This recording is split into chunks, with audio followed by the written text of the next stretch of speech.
The well at BLACKRIDGE Road. Nobody drove down BLACKRIDGE Road after dark.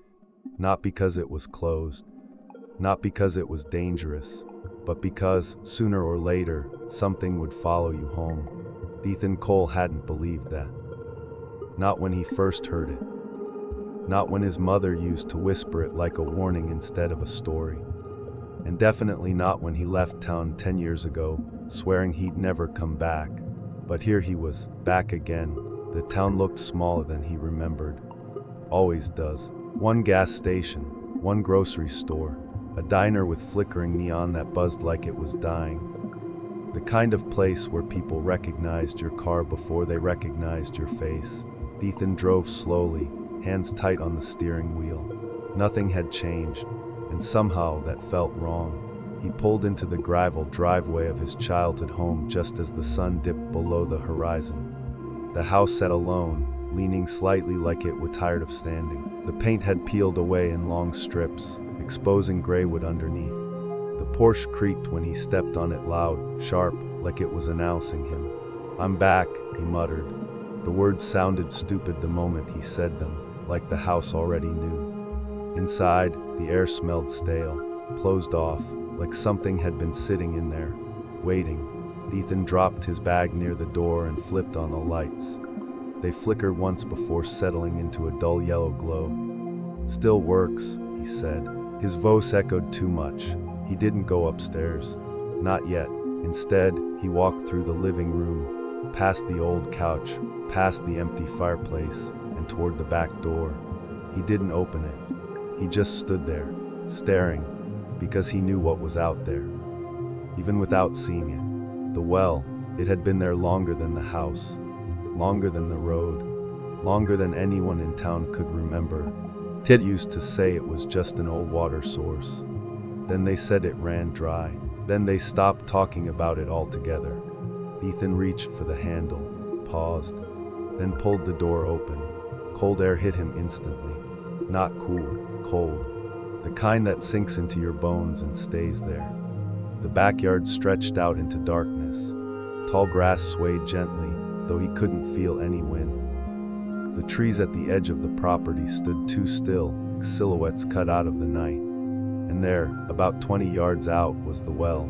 It looked smaller than he remembered, but deeper, much deeper. Ethan stepped outside. The Porsche light behind him flickered, once, twice, then steadied. "Get a grip," he muttered, walking forward. Gravel crunched under his boots. Each step sounded too loud, like something out there was listening. When he reached the well, he stopped. Up close, it didn't look like much. Just a ring of old stones, cracked and worn smooth with time. No cover, no rope, no bucket, just an opening, waiting. Ethan leaned over slightly. "Hello," he called. His voice dropped into the darkness and disappeared. No echo, no sound at all. That wasn't right. He frowned, leaning a little closer. Anyone down there? Nothing. Then a sound. Not from inside the well, from behind him. Step. Ethan froze. Slowly, he turned. The yard was empty.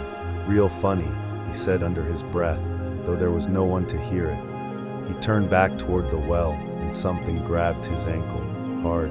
Ethan screamed, falling backward onto the grass. He kicked wildly, heart slamming against his ribs, but there was nothing there. Nothing holding him. Nothing at all. He scrambled to his feet, breathing fast, eyes darting everywhere. "Okay," he whispered. "Okay, that didn't just..." A reflection caught his eye. In the well, Ethan looked down. And this time he saw something. Not water, not darkness. A face, pale, stretched, eyes too wide. Mouth hanging open like it was trying to scream, then it blinked. Ethan staggered back. "Nope, nope, I'm done." He turned, heading for the house. "Ethan," the voice came from the well, soft. Wet right behind him. He stopped. Every instinct told him not to turn around. So of course he did. The well was empty again, but something had changed. The shadow inside it was moving, climbing. Ethan didn't remember running. One second he was standing there, staring into the well. The next, he was slamming the back door shut so hard the glass rattled in its frame. He locked it. Then locked it again and again. "Get a grip," he muttered, pacing the kitchen. You're just tired. Jet lag, stress, that's all this is. His voice sounded wrong, too loud, like it didn't belong in the house. From outside, a soft thud. Ethan froze. Another one, closer this time. Thud. Something hit the door. Not hard, not trying to break in, just enough to let him know it was still there. Ethan stepped back slowly. No, he whispered. No, I'm not doing this. Thud. The door handle twitched. Ethan stared at it. The metal rattled slightly, turning just a fraction, then stopped. Silence. Seconds passed, then minutes. Nothing. Ethan let out a shaky breath. See, he said. Nothing. The lights went out. Total darkness swallowed the room. Okay, Ethan whispered. Not funny. For a moment, there was nothing. No sound, no movement. Then a wet dragging noise. Inside the house, Ethan's stomach dropped. No, he breathed. No, no, no. SCRHRCH, it came from the hallway, slow, uneven, like something pulling itself forward across the floor. Ethan fumbled for his phone, turning on the flashlight. The beam cut through the darkness, shaking in his hand. The hallway was empty, but the sound didn't stop. It was closer now. SCRHRCH, right outside the kitchen. Ethan backed up until he hit the counter. Who's there? He shouted. No answer. The sound stopped. Silence again, and then right next to his ear.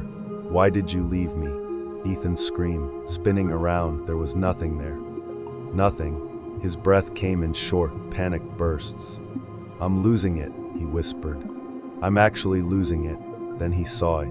Footprints, that dark, appearing one by one on the kitchen floor, leading from the hallway toward him. Ethan couldn't move, couldn't breathe.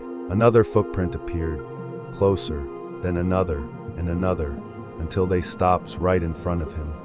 Ethan slowly raised the flashlight. The beam trembled as it climbed upward from the floor to empty air, and then a face snapped into view, inches from his own. Same as before, pale, stretched, eyes too wide, but now he recognized it. No, Ethan whispered. The thing smiled. Its lips split too far, too wide.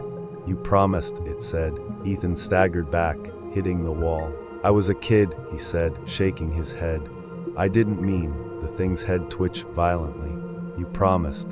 The lights flickered back on. The thing was gone. The footprints gone. Everything was normal, except Ethan wasn't. He slid down the wall, hands shaking. No, he whispered. That's not real. That's not real. But it was, because he remembered now. Not everything. Not yet, but enough. A summer, 10 years ago. Hot, too hot, him and someone else, a girl. Her name sat just out of reach in his mind, like something buried, something he had tried very hard to forget. They used to play near the well. Everyone said not to, so of course they did. Bet you won't look inside. Her voice, clear now, laughing. Ethan squeezed his eyes shut. No, he said, stop, but the memory didn't stop. He saw it clearer now. The two of them standing at the edge looking down, staring each other. I'll go first, she said. She leaned over, too far. Ethan reached for her. I've got you, he said, but his hands were sweaty, slipping, sliding, no, and then gone. The memory shattered. Ethan gasped, opening his eyes. No, he whispered. No, that's not what happened. But deep down he knew it was. The house creaked softly, and from somewhere far away, a voice echoed up from the dark. You let go. Ethan slowly turned toward the back door. Outside, the well waited. And this time, it wasn't empty. Something was standing inside it, looking up. Ethan didn't move, couldn't. The thing in the well was looking directly at him. It wasn't climbing, it wasn't crawling, it was just standing there. Too still, too straight, like it had always been there, waiting for him to notice. Ethan's throat went dry. That's not real, he whispered. The words felt thin, useless. The porch light flickered again, once, twice, and in that brief pulse of darkness, the thing moved. When the light came back, it was closer. Not inside the well anymore. Standing at the edge, Ethan staggered back, hitting the door behind him. No, he said. No, stay there. The thing tilted its head. That same unnatural angle. Bones bending where they shouldn't. You came back. The voice wasn't just in his ears. It was in his head, under his skin. Ethan shook his head violently. "You're not real, you're not. You let go." The grass around the well began to darken, not with shadow, with moisture, spreading outward, soaking the ground. Footsteps, wet, slow, coming toward him, but the thing wasn't walking. It was still standing there. So what was making the sound? Ethan's breath hitch. No, the sound wasn't coming from outside. It was coming from behind him. Inside the house, Ethan turned slowly. The kitchen was empty. The hallway stretched into darkness, but the floor, wet footprints, forming again, this time moving out of the house, toward him, toward the door, toward. Ethan stumbled backward off the porch. The cold hit him instantly. Stronger now, heavier. The thing by the well smiled wider, too wide. "Don't leave again." The footprints reached the doorway. "Stop." Then something crossed the threshold. Ethan didn't see it, but he felt it. The temperature dropped. His breath fogged in the air, and something brushed past him, close enough that he felt wet hair against his arm. Ethan gagged, stumbling away. "Stay away from me." Behind him, a second set of footsteps. Not wet, not dragging, normal. He turned, the thing from the well was gone. Ethan's stomach dropped, because now he wasn't alone with just one thing. There were two, one inside the house, and one right behind him. Ethan. He didn't turn this time. He couldn't. "Look at me," slowly, against every instinct he did. It stood inches away. The girl, or what used to be a girl. Her skin was pale gray, stretched tight over something that didn't quite fit underneath. Her eyes were wide, too bright, reflecting light that wasn't there. And her mouth, it trembled, like she was trying to remember how to smile. "You dropped me," she said softly. Ethan shook his head, tears forming. "I tried to hold on. I did." Her expression snapped. "No." The word came out wrong, layered, like something else was speaking with her, through her. "You let go." The ground beneath Ethan's feet shifted slightly. He looked down. The dirt was sinking, not collapsing, pulling, like something underneath was breathing. The well, it wasn't just a hole, it was expanding. The grass around it began to rot, darkening as if years were passing in seconds. The stones cracked, widening the opening inch by inch. Ethan backed away, panic rising. "What do you want from me?" The girl stepped closer, too close. I waited, another step, so long. Her hand lifted slowly, reaching toward him. Ethan couldn't move. "I was alone," she whispered. Her fingers brushed his chest, cold, so cold it burned. And now, the ground gave way. Ethan dropped to his knees as the earth beneath him split open. The well was no longer behind him. It was everywhere.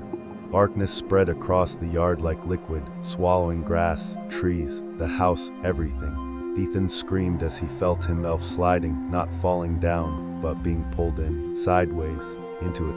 "No, no." The girl's face was inches from his, smiling now, fully. "Wrong.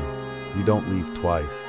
The darkness closed over his legs, his waist, his chest. Ethan grabbed at the ground, fingers digging into dirt that wasn't there anymore.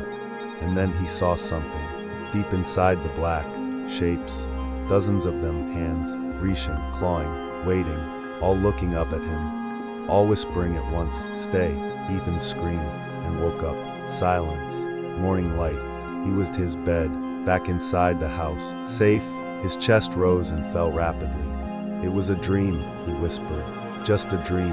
Then he noticed something, blood, on his hands, wet, dark, and under his fingernails grass from the yard. Ethan slowly turned his head toward the window. Outside, the well was closer, much closer, almost at the porch. Ethan didn't scream this time, he just stared. The well had moved. That wasn't possible. It wasn't something you could explain away with dreams or stress or bad lighting. It had been 20 yards from the house. Now it sat just beyond the porch, waiting. "No," Ethan whispered. "No, that's not." A creak cut him off. From downstairs, Ethan froze. Another creak. Slow, deliberate, footsteps. Inside the house. "I'm awake," he said out loud, as if that mattered. "This is real. I'm awake." The footsteps stopped, right at the bottom of the stairs. Ethan swallowed hard. Hello, silence. Then a soft voice. Ethan, not from outside. Not from the well, from inside the house. From someone who knew exactly where he was. Ethan backed away from the bedroom door. Every instinct screamed at him to lock it, to hide, to pretend none of this was happening. But something else, something deeper, told him that wouldn't matter. It would find him anyway. Slowly, he opened the door. The hallway stretched out before him, dim and narrow. The air felt heavier than before, thicker, and at the far end, something stood there. Not the girl, not the thing from the well. This was different, taller. Its body was wrong in a way that made Ethan's eyes hurt to focus on it. Limbs slightly too long, shoulders bending at angles that didn't make sense. Its face blurry, like something his mind refused to process. "What do you want?" Ethan asked, his voice barely holding together. The thing didn't answer. It took a step forward. The floor groaned under its weight. Another step. Ethan felt pressure build inside his skull, like something was pushing against his thoughts, rewriting them. "You remember wrong."